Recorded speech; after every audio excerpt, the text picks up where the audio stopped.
Polar just launched their new Polar Vantage M3, which seems to be the best of all worlds in terms of Polar's watch offerings.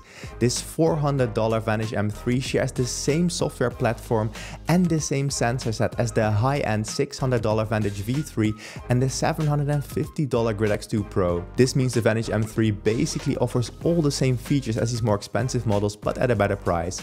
It's also lighter at just 53 grams with the wristband, and it's more compact, measuring 44mm in diameter versus the almost 49 of the Vantage V3 and the Grid X2 Pro. But this smaller size and lower weight is actually an advantage in my opinion, since it likely stays better on your wrist, thereby potentially improving heart rate tracking performance. And as a bonus, it will likely also look better on my relatively narrow wrists, which will likely also be true for some of you as well. But of course we will test in this video whether or not those things are the case as part of my initial review of the Polar Vantage M3. We will test the heart rate tracking during 5 types of exercise, do an initial test of the sleep stage tracking, and look at the quality of some GPS tracks. By the way, for those of you that are new to the channel, my name is Rob and I'm a postdoctoral scientist specializing in biological data analysis. Now, the Vantage M3 is aimed at multisport athletes, and given the size is both suitable for men and women. Polar also included some features specifically for women like menstrual cycle tracking. And I'll give you all the detailed specs in a second, but what this channel is really about is about testing devices. It's actually delivered to my work, so let's quickly hop over there and pick it up.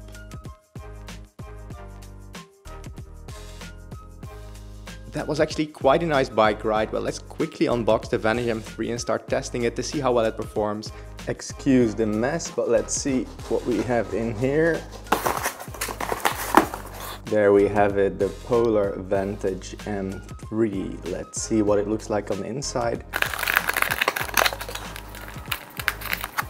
Also, the size is quite nice. Looking at it in person, it's much better fits my wrist, and I think for many people this will be true. For larger men, maybe this is a bit on the smaller side, but for most women and also for me, I have a relatively small wrist, I think this one will fit better. And in the box we actually have the charging cable and also another size strap. Okay, so it's taking a bit for it to connect. There it goes. This is what it actually looks like on the wrist, so not too bad. And for those of you that are interested, I actually received some other packages as well. Alright, the Vantage M3 is all set up, and now it's time for testing, the thing you've been waiting for. I'll start with an outdoor cycling test, actually cycling back from work. I'll try to do some more outdoor tests later, but I have very limited time to test this device. After the outdoor cycling test, I'll do some indoor running, indoor cycling, weightlifting, and if I have time, some more outdoor cycling. Let's get to it. Okay, I'm back home, but before getting to the test results, let's quickly list the 12 most important features of the Vantage M3. The display is a significant upgrade from the Vantage M2, with the Vantage M3 featuring a 1.28-inch AMOLED touchscreen display with Gorilla Glass 3. Similar to Polar's more high-end models, the M3 has Polar's Elixir biosensing technology that offers optical heart rate measurements, wrist ECG, oxygen saturation, and nightly skin temperature tracking, aiming to provide comprehensive health insights. The M3 has dual frequency GPS and offline maps, which should hopefully make it suitable for all sorts of outside activities, and the built-in barometer will also help track altitude, incline, decline, ascent and descent. But of course we'll be testing the GPS tracking, and in this video we'll take a first stab at that. The M3 supports turn-by-turn guidance via Komoot and also Strava routes, but this does require a Strava premium subscription. In terms of battery life, the M3 is pretty okay, though not quite as good as the Vantage V3 and Grid X2 Pro. The Vantage M3 offers up to 30 hours in performance training mode, 70 hours in eco training mode, and 7 days in smartwatch mode. Now 70 hours in eco training mode sounds pretty good, but this actually disables the heart rate tracking, so I wouldn't really use it myself. Just for comparison, the Grid X2 Pro lasts for 43 hours in performance training mode and 10 days in smartwatch mode. The Vantage M3 is water resistant up to 50 meters, and it has 32 gigabytes of storage, which does allow you to save data for several map regions directly on the device. Okay, those were the most important features, but I do need to mention 3 more things. 1. The Vantage M3 comes in night black and grey sand. 2nd, it's priced at $399.90, so basically $400, and will be available globally starting today. However, most likely you care less about me listing all these features and you're watching this video to see some testing. So let's start with that quick bike ride I did just now. Was the Vantage M3 able to track my heart rate? You can see an overview of the results for that bike ride right here, and as always we'll use an ECG chest strap as a reference, which is generally one of the most reliable ways to measure your heart rate. In this case, I used the Polar H10, which is along the horizontal axis right here, and on the vertical axis the heart rate as measured by the Vantage M3. Each dot in this plot is a single heart rate measurement, and the better the agreement between the two devices, the closer the points are to the blue line. Now this overview here doesn't look terrible, but it also doesn't look great for the Polar Vantage M3. Most points are roughly say within a 10 BPM range of the reference, but there's still quite some deviation. It's not as bad as we've seen in the past with some other Polar watches which actually have the same sensor, so maybe the decreased weight and smaller size actually helped. The correlation, this R value up here, is also not bad at 0.9. The correlation cannot be higher than 1, so correlation of 0.9 is pretty decent. It's not the best out there, but definitely in the somewhat higher to middle end of watches. But it's really important to look at the session itself now to see when and where these deviations happen. And looking at the bike ride itself, things are actually looking a bit better. Overall, the agreement is actually quite good. In blue-green you have the reference device, and in red the results according to the Polar Vantage M3. And as you can see, in broad strokes the M3 actually did quite well for this ride. It's just the details where it seems to be struggling. So overall it seems to be following along quite well, just sometimes there's a bit of deviation, for instance right here, but also this dip and this peak are not fully detected, and also this dip right here. But this definitely looks better than what we've seen before in the past with the Polar sensor, at least on me. I do wonder if the fact that the sleeve of my coat was over the watch helped out. This is because light cannot leak into the sensor as much then. It would have been great to also test it on a super bright summer day, but it's just not the case right now. Now this is all based on a single ride, but still, as a very rough indication, this doesn't look too bad. But let's now compare these results to the performance of many of the other devices I tested in the past. And you can see that in this overview right here. Along the horizontal axis is the correlation value we were looking at before, and we want that value to be as close to 1 as possible. And on the vertical axis I ordered the watches from worst to best. So the further to the right and the higher the device is, the better is its correlation with the reference device. You can see the Polar Vantage M3 marked in red right here. And as you can see, it's actually not doing too bad. It's in the upper middle class of watches, I would say. More testing is definitely needed, but this is a first good indication. But the labels are a bit difficult to read, so let's zoom in a bit. And we have a first zoomed in view right here. So these are just the watches with a correlation of 0.5 or higher. And as you can see, the Polar Vantage M3 is doing quite good. It's close to, for instance, the Whoop strap or the dedicated Coros heart rate monitor, and also, for instance, the Huawei Watch GT5. And if you look at some other Polar watches, we see, for instance, the Polar Pacer Pro and Polar Grid X2 Pro much lower right here. So overall it does seem to be an improvement compared to the Grid X2 Pro, and I cannot really explain why there's such a big difference between the Grid X2 Pro and the Vantage M3 since they have the same sensor. The only thing I can come up with is that the lower weight and better fit on my wrist make the Vantage M3 just get a better signal, which in the end results in better heart rate tracking. However, we should keep in our head that it could be a fluke, and that if I do more testing of biking outside, that the Polar Vantage M3 actually slowly moves down in performance. But I'll do more testing in the future when I have time for that, so also check out some other reviews for now, but this is a first good indication that it might actually do better than some of the other Polar models. So for an initial test, that doesn't look too bad. Other devices have done better on me, but the Vantage M3 definitely performed better than I expected. Again, this is a very limited first test, and I need to collect more data over the next week to see if these results hold, but I'm not disappointed so far. Next, let's actually take a step back and make things potentially a bit easier by looking at another exercise, running indoors. This is generally relatively easy for a watch to track, but let's do a quick indoor run and see how the Vantage M3 did. And indeed, for running inside, the results look quite good. Interestingly, there's a relatively consistent deviation across the whole heart rate range, so the points are close to blue line, but tend to be about maybe 5 BPM off or so, but the correlation is still very good at 0.98. But let's see what this deviation actually looked like when we look at the run itself. And here you can see the indoor run itself with again the Polar Vantage M3 in red. And as you can see, the deviation tends to manifest as noise around the real heart rate. So overall, again, it's following along quite well, but there's just some noise, especially here in the peaks of my heart rate. Also right here, detected a slightly too low heart rate, but overall, this looks good enough for me. But if you have any other thoughts, let us know in the comments below. And here we have the overview for running indoors. And again, we want the device to be as far to the top right as possible. Now, I only started running indoors recently, so I tested it for very few watches, but as you can see, all these watches I recently tested did quite good for running indoors, so this appears to be a relatively easy exercise to track your heart rate. the Polar Vantage M3 is somewhere in the middle of all these devices. For instance, the Apple Watch Series 10 is doing a bit better and the Huawei Watch GT5 and GT5 Pro are doing about the same. But generally all of these seem to be performing satisfactory on me at least. So running indoors wasn't a real challenge for the Vantage M3 in terms of heart rate tracking, though I have to admit it doesn't seem to be a challenge for any of the watches I tested recently. However, where some watches struggle is with running outdoors, so let's now go for a run and see how the Vantage M3 performed for this. By the way, if you find this analysis helpful, it really helps me get access to new devices sooner and reach more people. If you like this video and subscribe to the channel, tapping those two buttons would be amazingly helpful, but back to the testing. And here we have a similar overview to before, but now for running outside. And as you can see, this looks okay, I would say, though again a bit noisy. Almost all points are close to the blue line, but even a bit more deviation than for running indoors. And also this cloud of points right here. But overall this doesn't look terrible. Also the correlation is still quite okay at 0.89, so similar to what we saw for cycling outside. But again, let's take a look at the run itself. And if we look at the outdoor run itself with again the Polar Vantage M3 in red, we see that indeed the general patterns match with the reference, but there's still quite a bit of noise around that signal, even a bit more than what we saw for running indoors.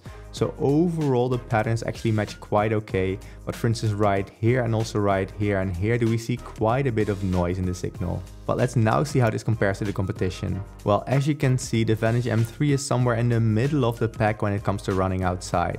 Again, we want the watch to be as far to the top right as possible. And I'm sorry, these bottom two watches got cut off. So this is the Fitbit Sense 2 and the Nothing Watch Pro. But as I said, the Polar Vantage M3 is somewhere in the middle right here. Actually very close to, for instance, the Polar Ignite 3. So it's not doing amazing. So for instance, the Coral Space 3, the Garmin Forerunner 165, some Apple Watches and Huawei devices are all doing better than the Polar Vantage M3. But there are also worse devices out there. And I could imagine that the Vantage M3's performance, at least the way it does on me, might be good enough for you.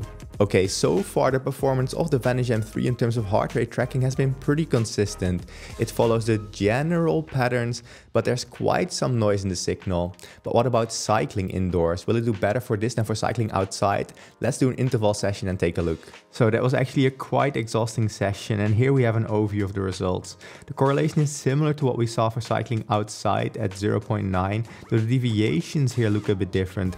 There are actually quite a few more points here below the blue line and also some above it, though in the high and low heart rate range the deviations are less. So here in the middle I would say is the most deviation, and in the extremes it looks a bit better. In this case it's really important to look at the session itself to see if we can explain this deviation right here. And here you can see that indoor interval right over time, and this is pretty clear. The overall patterns again match quite well with the reference, I would say, so that's good. However, here in the beginning we have a big deviation where for a while detected a too low heart rate. So this part right here and also right here likely explains all those points below the blue line.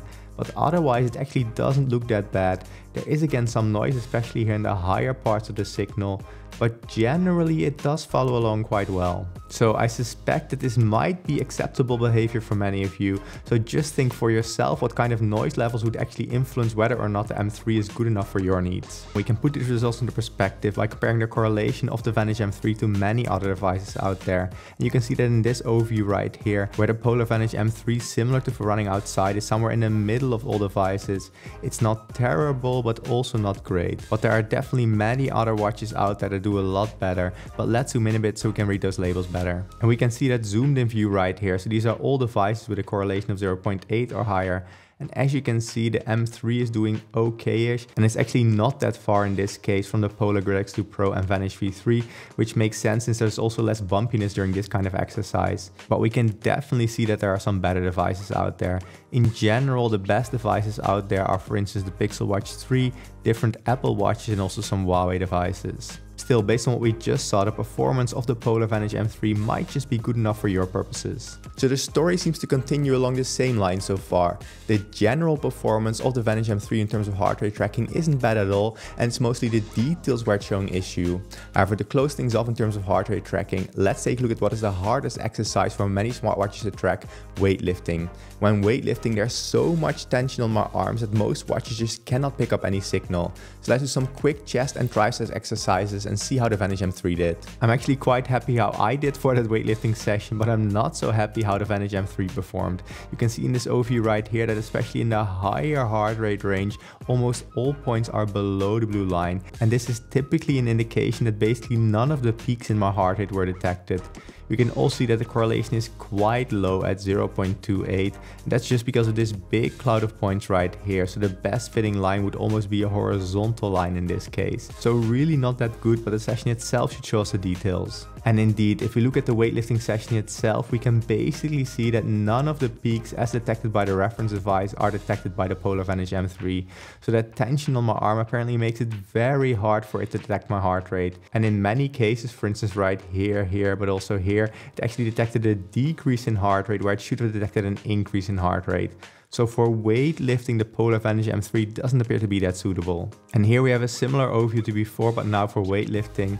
And as you can see, based on this first admittedly very limited test, the Polar Vantage M3 is really amongst the worst devices out there. I also think it had quite a hard time because generally chest and triceps exercises are harder for a watch to track, at least based on empirical data I've had so far. Still, I generally only recommend devices with a correlation of 0.9, actually preferably 0.95 or higher for weightlifting. And the best thing is just to get an ECG chest strap. Weightlifting is such a hard exercise for a device to track, and the Apple Watches, which are doing best here, often have signal dropout. So even though the correlation is good, they just stop measuring heart rate in those moments. So again, I really recommend an ECG chest strap like the Polar H10 if your focus is heart rate tracking during weightlifting. This seems to paint a pretty consistent picture so far. The heart rate tracking for most exercises in this initial test seems to be good at getting the overall patterns, and it's in the details where the Polar Vantage M3 struggles. Now again, this is just an initial test, so more testing is needed. Also, I'm just testing on me, and historically Polar sensors haven't been the best performing on my body. So in future testing, I'll also try to include some other people wherever possible. However, there's more testing to be done in this video as well, specifically the sleep stage tracking and GPS tracking. Over the next 2 or 3 nights, I'll sleep with the Polar Vantage M3 and compare the performance to a reference, which future Rob will now tell you more about. Thanks, past Rob. So yes, I actually slept wearing both the Vantage M3 and this Z-Max EEG headband. The Z-Max can actually measure my brain waves and will give us a rough impression of the sleep stages I went through.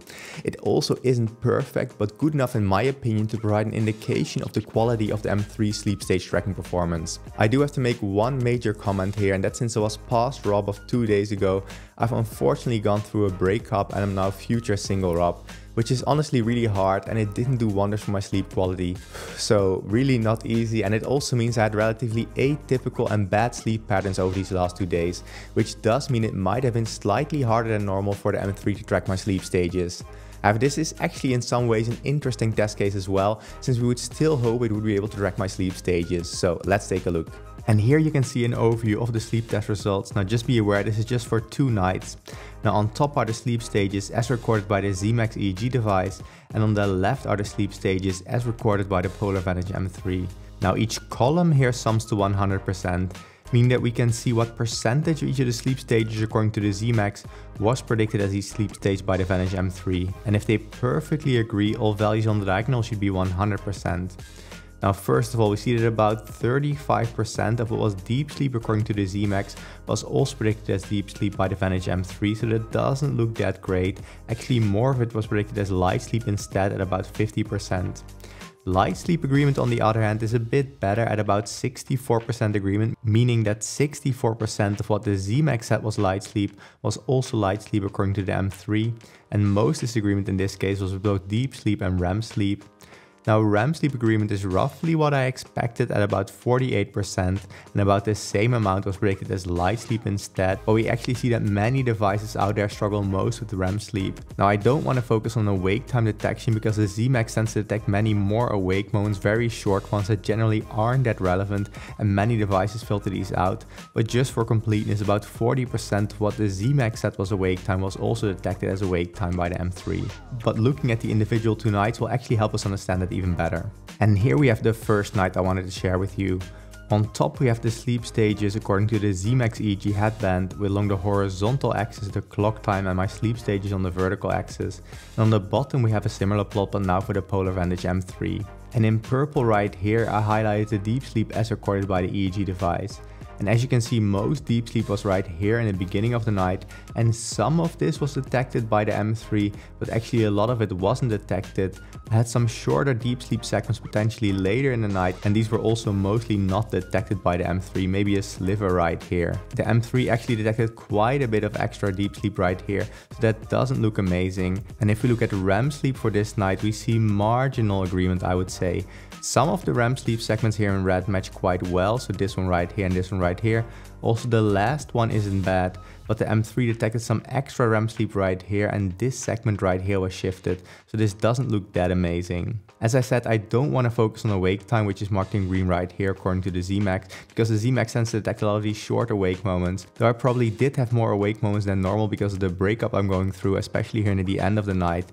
That's actually also what we can see for the second night. So especially for this night right here, you can see a lot of awake moments in the middle of the night right here, and also later of the night, so I really didn't have that good a sleep. Only in the beginning did I have quite some deep sleep, and this does match my subjective feeling where I really needed to recover a bit from all the emotions of the day. So overall this makes sense to me, and the good thing is that many of these awake moments were also detected by the M3, whereas I think many other devices would filter them out. So in terms of when I fell asleep, the rough amount of interruptions I had, and when I woke up, the Polar Vantage M3 agrees quite okay with the EEG device. So that looks okay for tracking your total time in bed, roughly tracking your awake moments and your total time asleep. However, the actual sleep staging doesn't look very reliable, at least not based on this initial test. This does actually match some of the scientific publications I've read on the Polar sleep stage tracking algorithm, and I'd recommend checking out this video up here to learn more about that. Let's now put these results into perspective and compare them against many of the other devices I've tested in the past. And that is exactly what you can see right here. So this graph shows you an overview of the agreement of different watches with different reference devices. Along the horizontal axis we have the average agreement over the individual sleep stages, and on the vertical axis we have the agreement of the worst sleep stage. And the better the agreement, the more to the top right the device is. Now this overview is slightly complicated because you use different reference devices. The devices marked in green were tested against the ZMax EEG headband, so the one used in this video. The devices marked in blue-purple were tested against polysomnography, so the gold standard in sleep stage tracking. And the devices not marked in any color were tested against the Dream 2 EEG headband, which would be my preferred reference because it's easy to use, but unfortunately Dream went bankrupt, so I cannot use it anymore. And you can see the Polar Vantage M3 marked in green right here. And as you can see, it's in the lower middle end of watches when it comes to sleep stage agreement. The Polar Pacer Pro that I tested previously is actually quite close, so this makes sense. This is also where I roughly would expect Polar devices to end up, though I want to do some more testing over the next few weeks when I have more normal nights of sleep to see how the M3 did. Now, if you're interested which are the best devices out there, these are generally Apple Watches, which are really good, at least on me. Also, the Oura Ring is not bad. I still need to test the new generation Oura Ring, but I'm still waiting for my order to go through. Also, the H-Sleep Pod 3 and 4 are really good sleep stage trackers, but also really expensive devices. They have other uses, which is why I use them every day, but they're really not cheap. I would say that the most budget-friendly way of getting good sleep stage tracking is by getting a cheap Fitbit device. All Fitbit devices and also Google Watches use the same sleep stage tracking algorithm, and this is a really solid one. So if you want to go for a budget version, you can even get an old Fitbit like a Fitbit Charge 4 or so. This will still give you decent sleep stage tracking. But again, based on this very initial test, I wouldn't use the Polar Vantage M3 for sleep stage tracking, but you could use it for tracking your sleep in general. The sleep stage tracking of the Polar Vantage M3 doesn't appear to be that great based on this first test. However, that doesn't mean that the sleep tracking in general is bad on this watch. You can potentially still get a good impression of your total time asleep, which is arguably the most important metric to track. But just be aware of the potential limitations in terms of sleep stage tracking. Finally, let's take a look at the GPS tracking performance of the M3. The way we will do that is by cycling the same route 2 or 3 times and checking if the routes are consistent. If they are, it's more likely that the GPS tracking performance is good. However, if there's a lot of deviation, that increases the chances that tracking is not that great. But we'll have to wait until tomorrow so I can do a few more short rides to get enough data for this initial test. It's the next day, and let's look at 2 times I cycled to work. So these green markers indicate the moment that the watch connected a GPS signal, and I actually started my rides on the corner right here, so it has a bit of deviation in the beginning, but at least the signal is connected quickly. And let's now see how consistent they are. So in the beginning there's a bit of deviation, but right here the signals are already quite a bit more consistent. And if we then go further along the route, we see a bit of deviation right here, so this doesn't look amazing right here. Then here it starts to look a bit better. Also right here, not too bad, though potentially a bit of deviation. Then here it actually looks quite good. And actually as we go further along the route, it looks really good. I'm quite happy with this performance. Also right here, the signals overlap almost perfectly. Here it looks really good. And I think this basically lasts for most of the ride. So here still very good signal, and all the way until I get to work, the signals are really consistent, so it looks really good. Many watches actually struggle in this area right here, but it's not the case for the Polar Vantage M3. So this looks good, but let's take a look at 3 times I cycled back from work to see if this is consistently true. And here you can see the results for 3 times I cycled back from work. What is quite noticeable here is that the signals are a bit spread out, so they're not nicely clustered, so always in the beginning there's a bit of deviation it seems, but still the signals are connected quickly. Then as we go along the route, these 3 signals are overlapping quite okay, so in this area it looks quite good I would say. Here there's a bit of deviation, especially right here, one of the signals really struggles. This still looks quite good I would say, again a bit of deviation here. Overall, this is actually not so bad. One of the signals seems to struggle a bit. I'm not sure if this is the same signal as before, but there's a bit of deviation right here. And then overall, it looks quite okay, though again around this area more deviation, and this signal struggles a bit. So I'm not really sure why this particular one seems to be a bit worse. And then here it's quite a bit better again. So a bit of a mixed result. In general it looked pretty good, but let's remove this one signal right here to see if it's this particular one that causes the issues. So if we now go back, we actually see that another signal was struggling right here. And the one that was struggling right around this area was actually a different one as well. So it's not one particular ride that had a few moments of deviation. Throughout a few rides there were a few moments of deviation. It's nothing bad, but sometimes there appears to be this sudden shift in GPS signal. Also right here we see it, so I'm not sure what's going on there. I would say this is an above average but not amazing result, but you can judge yourself. I'll do a bunch more rides over the next weeks, and in a month or 2 I'll give you the full results. Overall, the Polar Vantage M3 is my favorite recent watch from Polar. That statement has one big asterisk though, which is the fact that recent Polar watches I tested didn't perform great, at least not on me. In terms of heart rate tracking, it appears the lighter and better fitting M3 has an advantage over the more expensive Vantage V3 and Grid X2 Pro with the same sensor, which is good though of course more testing is needed. In terms of size and look, I also like the M3 better than those more expensive models, but this is very personal.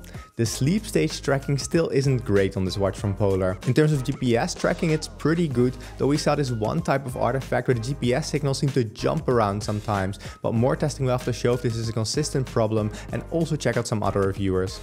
Overall though, the Vantage M3 is the one I would recommend out of all Polar watches. So if you like Polar's ecosystem in particular, the M3 is the one I would go for. However, if you're not invested in Polar's ecosystem, other brands also have good sport watches, so it really depends on where your focus is in terms of training and health tracking which one you should go for. If you do decide to get a Polar Vantage M3, a Whoop strap, an Oura ring, an H-Sleep Pod 4, another device, or anything at all on Amazon for that matter, even something as small as toilet paper, want to potentially save some money and at the same time support the channel, there are different affiliate links in the description below that not cost you any extra, and some even provide a discount. Now given that you watched this whole video on the Polar Vantage M3, you might like this video on the Whoop strap or this video on my top recommendations for sleep tracking. Thank you so much for watching, and catch you in the next video.